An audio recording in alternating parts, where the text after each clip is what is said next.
Slate and Pushkin both go to Spotify. The latest from podnews.net with Memberfold, helping you build reliable, recurring revenue from your podcast. We start with an exclusive today. Slate Plus podcasts are now available on Spotify through their integration with Supporting Cast. Slate CEO Dan Check told Pod News the challenge with premium podcasts has always been offering listeners an easy way to use their preferred podcast app. A large and growing share of our listener base uses Spotify, and Supporting Cast's integration with the open access platform lets us deliver exclusive content seamlessly to a greater share of our audience. And Pushkin Industries has also launched a direct podcast subscription program, which will also work in Spotify. Jacob Weisberg, Pushkin co-founder and CEO, acknowledges that they will continue to work closely with Apple Podcasts, but adds, "We now want to make sure the same experience is available to listeners on other platforms." The company will also use Supporting Cast. For podcast publishers, Spotify have released 2021 Podcaster Wrapped, showing how your podcast did during the year, where your audience is, and what your growth is. Well, hopefully. For us, though, it's confused by the fact we only keep 50 episodes in our RSS feed and thinks we launched in August.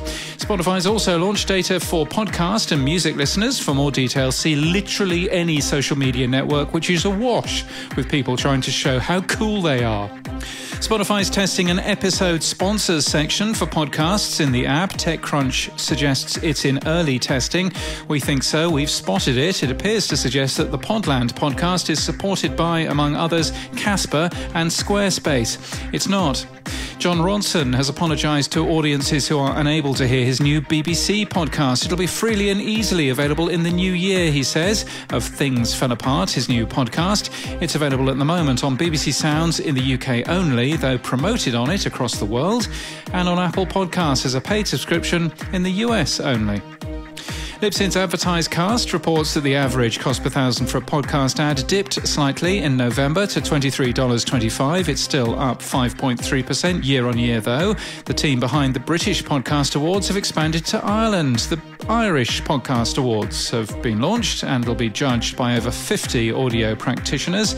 And Buzzsprout say that Apple Podcasts is back in front, increasing its market share to 32.8% of identified downloads. And in People News, Veronica Taylor has just been confirmed as the new SVP of Acast's Creator Network. She'll lead its podcast team globally. Samantha Ski has been appointed to Acast's board in the US. And in podcast news, If You Don't Like That, with Grant Napier, is celebrating 1 million downloads in the first year. The show is hosted by a former KTHK sports radio personality.